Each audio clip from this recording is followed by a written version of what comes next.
അതിഥികളായുള്ളത് പ്രശസ്ത സിനിമാ നിർമ്മാതാവ് ശ്രീ ജി സുരേഷ് കുമാറും അദ്ദേഹത്തിൻ്റെ ഭാര്യയും അഭിനേത്രിയുമായ ശ്രീമതി മേനക സുരേഷുമാണ്. നമസ്കാരം. ഞാൻ ഇന്നിവിടെ വന്നിരിക്കുന്ന ചേച്ചിയായിട്ടല്ല, ഇതെൻ്റെ അനിയനും അനിയത്തിയുമാണ്. ആ ഒരു രീതിയിലല്ല. ഇത്തവണ ഓണവിശേഷങ്ങൾ അറിയാൻ ACVയുടെ റെപ്രസെൻറ്റേറ്റീവായിട്ടാണ് ഞാൻ വന്നിരിക്കുന്നത്. അപ്പോൾ എങ്ങനെയാണ് ഇപ്രാവശ്യത്തെ ഓണം, എങ്ങനെയാണ് പ്ലാൻ ചെയ്തിരിക്കുന്നത്?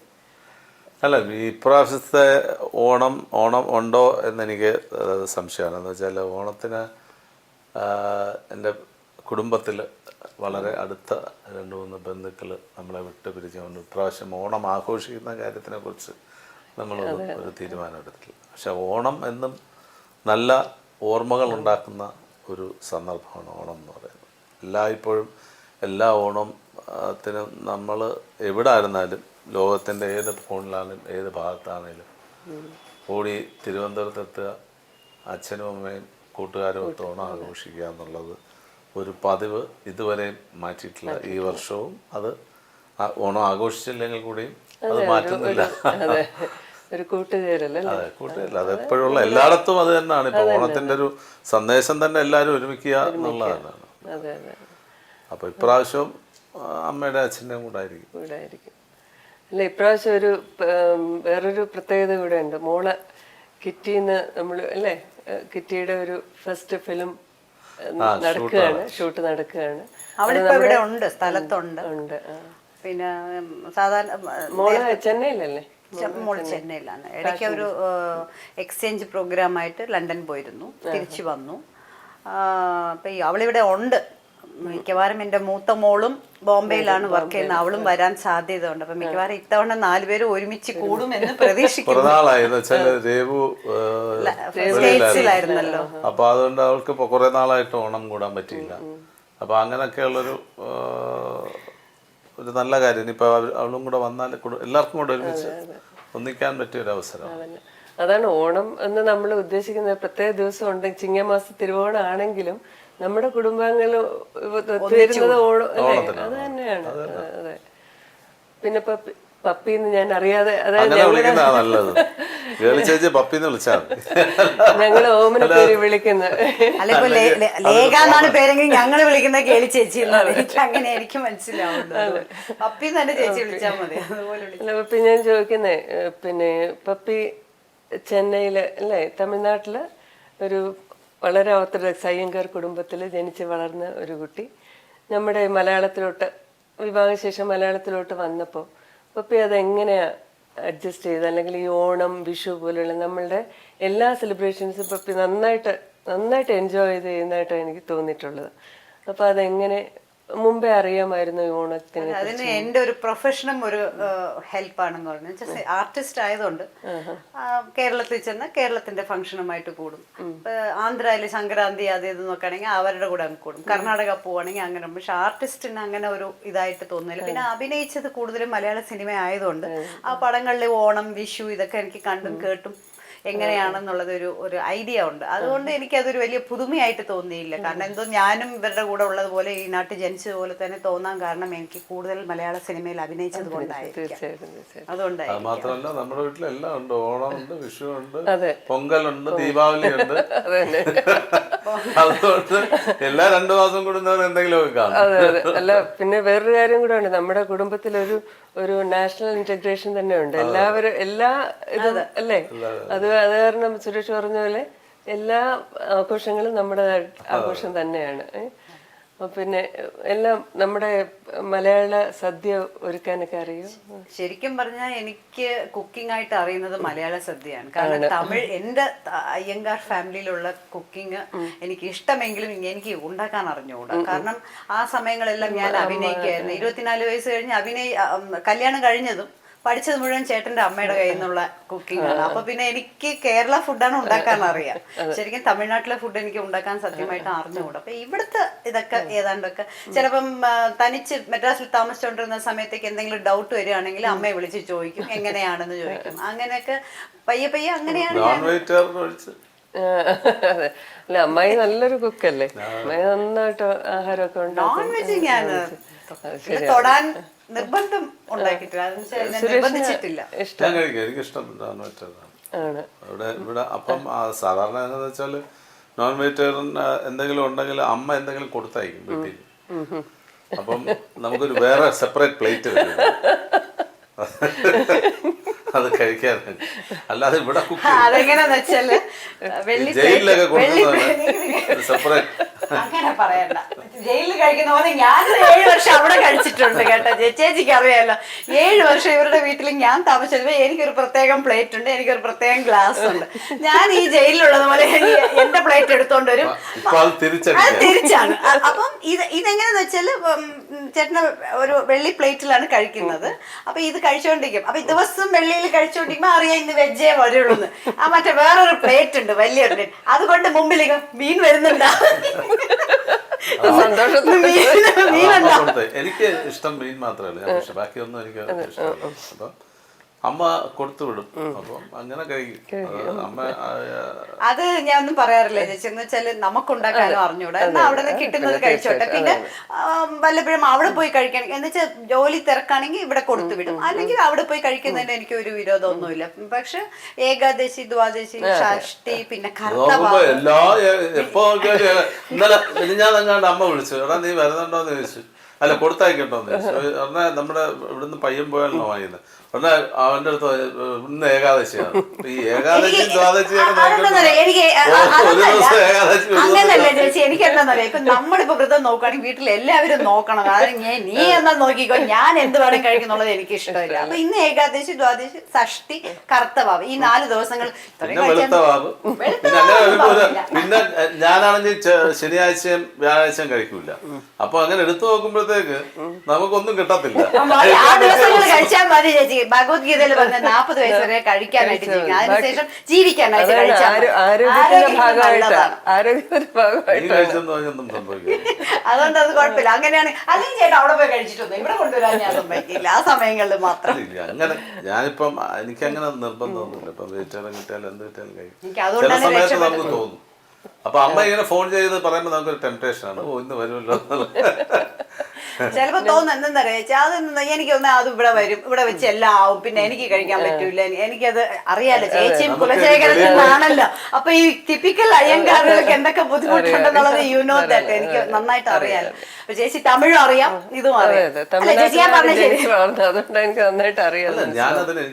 ഞാൻ എല്ലാ ഫുഡും ഞാൻ എൻജോയ് ചെയ്യുന്നതാണ്. ഇനിയിപ്പം ഇവര് പൊങ്കൽ ഉണ്ടാക്കും, മറ്റേ പുളിയോദരം, ഇതെല്ലാം എനിക്ക് ഇഷ്ടമാണ്. ഞാൻ കഴിക്കാറുണ്ട്, എല്ലാം കഴിക്കാറുണ്ട്. സുരേഷ് ചെയ്തേ പറ്റൂ, കാരണം സിനിമയായിട്ട് ബന്ധപ്പെട്ട് പല സ്ഥലത്തും പോകണ്ടല്ലേ. സുരേഷ് ആടദോശ കഴിക്കും, പെസറട്ട് എന്ന് പറഞ്ഞ് സെറ്റ് ദോശ, അതൊക്കെ വലിയ ഇഷ്ടമാണ്. പുളിയോദര കഴിക്കും, പിന്നെ കോക്കനട്ട് റൈസ്, ലെമൺ റൈസ്, ഇങ്ങനെയൊക്കെ കഴിക്കും. വല്ലപ്പോഴൊക്കെ എന്തെങ്കിലും വേണ്ടേ, നമ്മൾ അങ്ങോട്ടേക്ക് പലതൊക്കെ മാറുന്ന പോലെ അവർക്കും ഒരു മാറ്റം വേണം. ചുമ്മാ എപ്പോഴും ഒരേപോലെ കഴിച്ചുകൊണ്ടിരിക്കാൻ. പിന്നെ രേവും കിറ്റി എങ്ങനെയാണ്? അവർ രണ്ടുപേരും അല്ല, ഞാനത് അവരെ നിർബന്ധിക്കാത്തതെന്ന് വെച്ചാൽ അവര് കഴിക്കണ്ട എന്ന് തീരുമാനിച്ചതെന്ന് വെച്ചാല് വെജിറ്റേറിയൻ കഴിക്കുന്നതാണ് ഏറ്റവും നല്ലത്. എനിക്ക് എപ്പോഴും വെജിറ്റേറിയൻ, നമ്മള് മനുഷ്യർക്ക് വെജിറ്റേറിയൻ ഫുഡാണ് പറഞ്ഞിട്ടുള്ളത്. അപ്പം അവര് രണ്ടുപേരും അങ്ങനെ ആയിക്കോട്ടെ എന്ന് ഞാൻ വിചാരിച്ചു. അവർക്ക് രണ്ടുപേർക്കും ഇത് ഇഷ്ടമല്ല. പിന്നെ ഇവർക്കൊക്കെ എവിടെങ്കിലും കൊണ്ട് എനിക്ക് വലിയ പ്രശ്നമാണ്. ആരുടെയും വീട്ടിൽ ചെന്ന് ആഹാരം കഴിക്കാൻ പോയി കഴിഞ്ഞാൽ ഞാൻ മീനിന്റെ നാറ്റം അടിച്ചു കഴിഞ്ഞാൽ ഇവരുടെ മുഖമൊക്കെ കൂടെ മാറും. ഗ്ലാസ് എടുത്ത് മണപ്പിക്കും, പ്ലേറ്റ് എടുത്ത് മണപ്പിക്കും. എനിക്ക് എന്നാ ഇത് വലിയ പ്രശ്നമാണ്. എന്ന് വെച്ചാല് അവിടെ ചെന്ന് ഞാൻ കണ്ണൊക്കെ ഇങ്ങനെ ഉരുട്ടി കാണിക്കും, ചുമ്മാ അത് എടുക്കല് എടുക്കല്. എന്നുവെച്ചാൽ ഈ ഇതിന്റെ ഒരു വല്ലാത്തൊരു സ്മെല്ല് ഇവർക്ക് ആർക്കും പിടിക്കില്ല. ഹോട്ടലിൽ പോയാലും ഗ്ലാസ് എടുത്ത് മണപ്പിച്ചിട്ട് വേറെ ഗ്ലാസ് ഉണ്ട്. നമുക്കിപ്പോ അങ്ങനെയൊന്നും ജീവിക്കാറില്ല. പക്ഷെ എന്നാലും അവർക്കത് ഇഷ്ടമല്ല. ഞാനവർ നിർബന്ധിക്കാറില്ല. എന്ന് വെച്ചാൽ വെജിറ്റേറിയൻ ആയിരിക്കുന്നതാണ് ഏറ്റവും നല്ലതെന്ന് വിശ്വസിക്കുന്നു. ഞങ്ങൾ എവിടെയെങ്കിലും പോവാണെങ്കിൽ നിങ്ങൾക്ക് ഇഷ്ടമുള്ള സ്ഥലത്ത് ഞങ്ങൾക്ക് ഇവിടെ എവിടെയെങ്കിലും വല്ല എന്തെങ്കിലും വെജിറ്റേറിയൻ ഹോട്ടൽ ഉണ്ടെങ്കിൽ അവിടെ ഞങ്ങൾ ഇറക്കി വിട്ടോ, ഞങ്ങൾ കഴിച്ചിട്ട് വരാമെന്ന് പറഞ്ഞു. അതെന്താ ഒരുമാതിരി ഉളുമ്പ് നാറ്റം സഹിക്കാൻ പറ്റുന്നില്ല. അതാണ് അത് പൊതുവെ വെജിറ്റേറിയൻസിനുള്ള ഒരു എനിക്ക് ഏറ്റവും ഇതാണ് ഇത്. ഒരു സ്മെല്ലും പിന്നെ സിഗരറ്റ് സ്മെല്ല് എനിക്ക് താങ്ങാനേ പറ്റില്ല. അതുകൊണ്ട്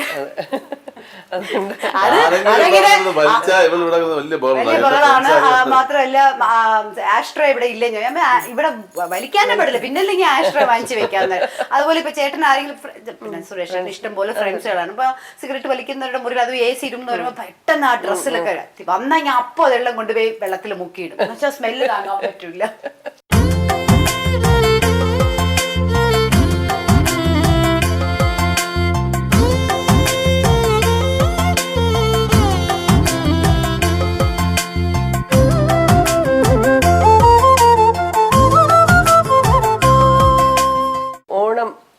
പരമ്പരാഗതമായിട്ടുള്ള അങ്ങനെയാണോ ഇവിടെ ആഘോഷിക്കുന്നത്? അങ്ങനല്ല, ഞാൻ ഇപ്പൊ ഇവിടെ എന്ന് വെച്ചാൽ ഇപ്പൊ നമ്മൾ ഈ ഫ്ലാറ്റിൽ താമസിക്കുന്ന സമയത്ത് ഇവിടുത്തെ പിള്ളേരെല്ലാം കൂടെ ഓണത്തിന് എന്തെങ്കിലും പൂക്കളൊക്കെ ഒരുക്കുന്നത് ഇവിടെയൊക്കെ പിള്ളേരെ സാധാരണ ഞാനൊക്കെ നമ്മള് കൊച്ചിലെ അമ്മ രാവിലെ എണീറ്റ് നമ്മുടെ വീട്ടിലൊക്കെ ഇഷ്ടംപോലെ മിറ്റമൊക്കെ ഉണ്ടാകുന്നുണ്ട്, പൂക്കളൊക്കെ ഇഷ്ടംപോലെ ഉണ്ടാകുന്നുണ്ട്. രാവിലെ നമ്മൾ അവിടെ നിന്ന് പൂവൊക്കെ പറിച്ച് ഈ തട്ടില് 10-12 തട്ടൊക്കെ ഉണ്ടാക്കി അതില് അത്തമൊക്കെ ഇട്ട് അതൊരു നമുക്ക് വലിയൊരു ത്രില്ലായിരുന്നു, നല്ല രസമായിരുന്നു. രാവിലെ ചാണകമൊക്കെ മെഴുകി അതൊരു പ്രോസസ്സാണ് ശരിക്കും പറ്റുന്നത്. ആ ഓർമ്മകൾ നമുക്ക് എന്നും മാറാതെ നിൽക്കുന്നത്. അമ്മയുടെ കൂടെ ചെന്നിരുന്നിട്ട് അമ്മയും ചേച്ചിയും ഞാനും ചേട്ടനും വരുന്ന അതൊരു ഭയങ്കര രസമാണ്. നമ്മൾ തന്നെ ഈ പൂക്കൾ തീർത്തത് ഒട്ടിച്ചൊട്ടിച്ചത് ഫില്ല് ചെയ്ത് അത് കാണുമ്പോൾ നമ്മുടെ ഒരു ഭംഗി. ശരിക്കും ഇപ്പൊ സീസണൊക്കെ മാറി വരികയാണ്. അന്നത്തെ എന്ന് പറഞ്ഞാൽ ഓണത്തിന്റെ ഒരു പ്രത്യേക കാലാവസ്ഥ ഇന്ന് മാറിപ്പോ. എന്ന് വെച്ചാൽ കഴിഞ്ഞ തിരുവോണത്തിന് ഭയങ്കര മഴയായിരുന്നു. ശരിക്കും അങ്ങനൊന്നും ഓണത്തിന് സംഭവിക്കുന്നത് വളരെ അപൂർവമാണ്. പക്ഷെ അന്ന് ഓണം എന്ന് പറഞ്ഞാൽ ഓണത്തിന് അതിന്റെ ഒരു നമ്മുടെ പ്രകൃതി തന്നെ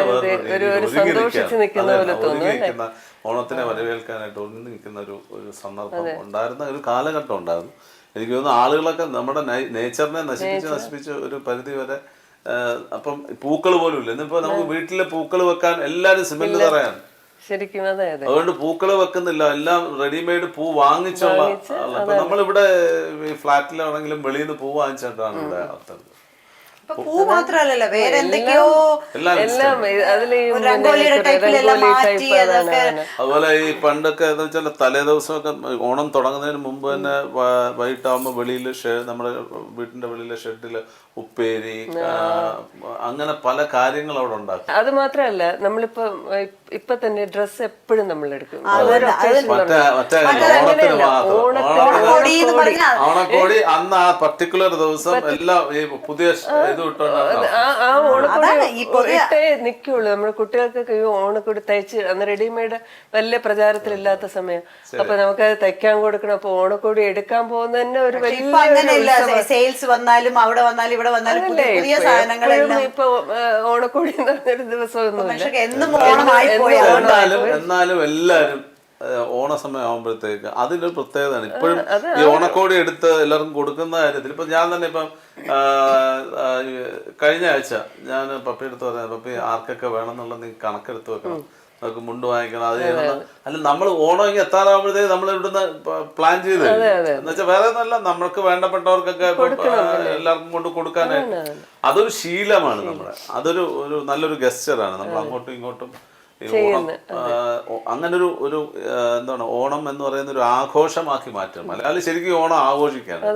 ഈ 10 ദിവസവും ഏറ്റവും കൂടുതൽ ആഘോഷിക്കുന്ന ഇന്ത്യയിൽ മാത്രമല്ല ലോകത്തിന്റെ ഏത് ഭാഗത്തായാലും, കേരളത്തിലായാലും ലോകത്തിന്റെ ഏത് ഭാഗത്തായാലും ഒരു ഭയങ്കരമായ രീതിയിൽ ആ പർട്ടിക്കുലർ ഡേ എന്ന് പറയുന്നത് ഏതൊരു മലയാളിയെ സംബന്ധിച്ചോളം ഒരു പ്രത്യേക ദിവസം തന്നെയാണ്.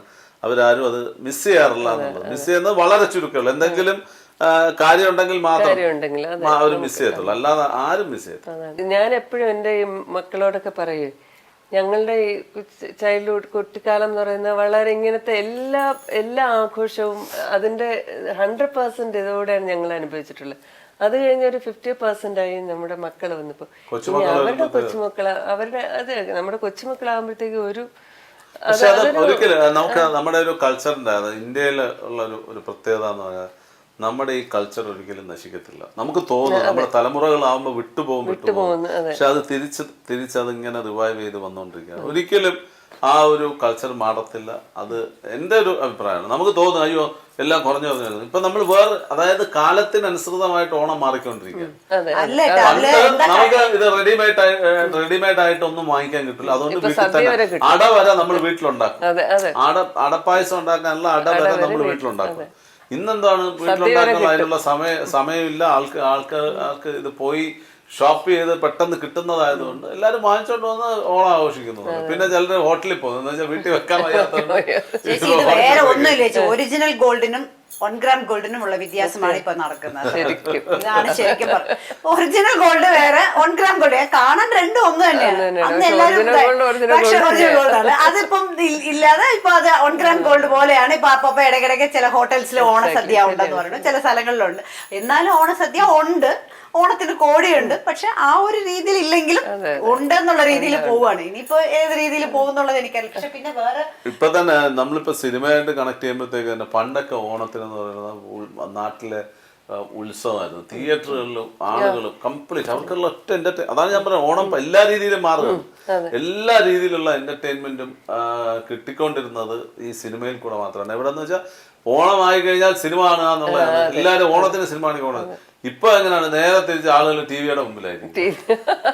അതും രാവിലെ മുതൽ പ്രോഗ്രാംസ് വരുമ്പോഴത്തേക്കും 10 ദിവസം ലീവ്. ഓണത്തിന് പടം റിലീസ് ചെയ്താൽ തീർച്ചയായിട്ടും ഒരു 10 ദിവസം ഫുൾ ആവുന്ന ഒരു പ്രൊഡ്യൂസർ അറിയാൻ പറ്റും. ഇപ്പൊ അതും ഇല്ല. അതില്ല. ഞങ്ങളൊക്കെ പണ്ട് ഫസ്റ്റ് ഡേ ഓണത്തിന് കുറെ പടങ്ങൾ റിലീസ് ചെയ്യും. ഇപ്പം നസീർ സാറിന്റെ പടം റിലീസ് ചെയ്യും, സത്യൻ മാഷിന്റെ, KP ഉമാർ, അങ്ങനെ എല്ലാ വലിയ വലിയ പടങ്ങൾ.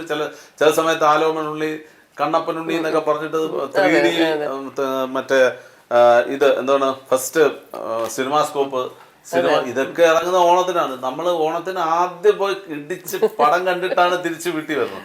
പക്ഷെ ഇന്നങ്ങനല്ല. ഇന്ന് പറ്റുന്നതെന്ന് വെച്ചാൽ ഇന്ന് ആ രീതി മാറി. ഇപ്പൊ സിനിമാലോകവും ഓണത്തിനെ വരവേൽക്കുന്ന രീതി മാറി. എന്ന് വെച്ചാൽ സിനിമയിൽ ഏറ്റവും കൂടുതൽ കളക്ഷൻ വന്നുകൊണ്ടിരുന്ന ഒരു കാലഘട്ടമായിരുന്നു ഓണം. പക്ഷെ ഇന്ന് അത് മാറി. ഏറ്റവും കൂടുതൽ കളക്ഷൻ വരുന്ന വിഷുവിനാണ്. അതൊരു വ്യത്യാസമാണ് ഞാൻ പറയുന്നത്. ഓണത്തിന് ഏറ്റവും കൂടുതൽ കളക്ഷൻ വന്നുകൊണ്ടിരുന്ന ഒരു അവസരം മാറി. ഇപ്പൊ വിഷുവും ഹോളിഡേയ്സും ആ സ്കൂൾ ഹോളിഡേയ്സിന്റെ സമയത്താണ് ഇപ്പൊ ഏറ്റവും കൂടുതൽ കളക്ഷൻ. നേരെ തിരിഞ്ഞ് സംഭവങ്ങളാണ് ഞാൻ പറഞ്ഞത്. എല്ലായിടത്തും മാറ്റങ്ങളുണ്ടാവുന്നുണ്ട്. ഇനി കുറെ കാലം കഴിയുമ്പോൾ എല്ലാരും പറയും നമ്മൾ ഡിഷിൽ കൂടെ സിനിമ കാണാം, തിയേറ്ററിൽ പോകണ്ടെന്നുള്ള സ്ഥിതി വരെ വന്നേക്കാം. നമുക്ക് പറയാൻ പറ്റും. എല്ലാരും സാറ്റലൈറ്റിൽ കൂടെ സിനിമ കാണാം. പുതിയ പുതിയ സിനിമകളുണ്ടായി. ഇപ്പം നമ്മുടെ കുടുംബത്തിലെ സെലിബ്രിറ്റി കപ്പിൾ നിങ്ങൾ രണ്ടുപേരുമാണ്. അപ്പൊ അതും അഭിമാനത്തോടെ. അപ്പൊ ഞാൻ ഇന്ന് വിചാരിക്കുകയായിരുന്നു, എൻ്റെ അനിയനെയും അനിയത്തിയായിട്ടല്ല, സെലിബ്രിറ്റി കപ്പിളിനെ ഇന്റർവ്യൂ ചെയ്യാൻ എനിക്ക് ഭാഗ്യം തന്ന് സത്യം ACVയുടെ സത്യം ആദ്യം നന്ദി പറഞ്ഞുകൊണ്ട് തുടങ്ങണമെന്നായിരുന്നു ഞാൻ വിചാരിച്ചത്. ഗേൾസ് ചേച്ചി വന്നിരിക്കുന്നതാണ് ഞാൻ ഞെട്ടിപ്പോയി. അപ്പൊ കിച്ചു വന്ന് എന്റെ അടുത്ത് ആന്റി വന്നിരിപ്പുണ്ട്. ഞാൻ പറഞ്ഞ ആന്റി ഇരിക്കും. ഞാൻ വിചാരിച്ചു വേറെ ആരാണെന്ന്. ഇതിന് ശരിക്കും പറഞ്ഞ ഇന്റർവ്യൂ ഒന്നും വേണ്ട. ക്യാമറ എവിടെയെങ്കിലും ഹൈഡ് ചെയ്ത് വെച്ചിട്ട് ചേച്ചി വീട്ടിൽ വന്നാൽ മതി. അവർക്ക് ഇഷ്ടം പോലെ കിട്ടിയ കാര്യങ്ങൾ നമുക്ക് പറയാം. പാടുമെന്ന് പറഞ്ഞാൽ അങ്ങനെ ഈ ഡാൻസിന് വേണ്ടിട്ട് ഇടയ്ക്കിടയ്ക്ക് പാടും. പിന്നെ കൊലുവൊക്കെ വെച്ചാൽ 2 വാക്ക് പാടും. അല്ലാതെ എനിക്ക് വലിയ അത് അതിന്റെ ഒരു പാട്ട് നമുക്ക് രണ്ടും കൂടെ എന്നാ തുടങ്ങി ഞാൻ കൂടെ. ഭാഗ്യലക്ഷ്മി ബാരമ്മ നമ്മമ്മ നീ സൗഭാഗ്യത ലക്ഷ്മി ബാരമ്മ നമ്മമ്മ നീ സൗഭാഗ്യത ലക്ഷ്മി ബാരമ്മ.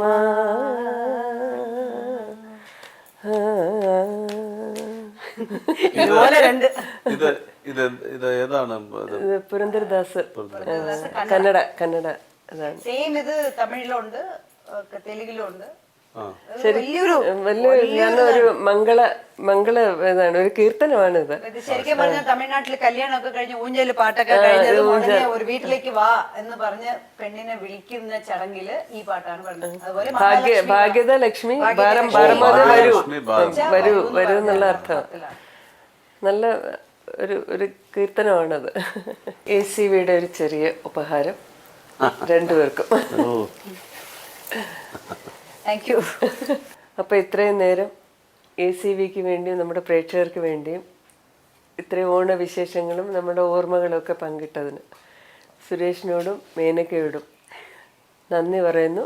ACVക്ക് വേണ്ടിയും എനിക്ക് വേണ്ടിയും എല്ലാ ACV പ്രേക്ഷകർക്കും ഞങ്ങളുടെ ഓണാശംസകൾ.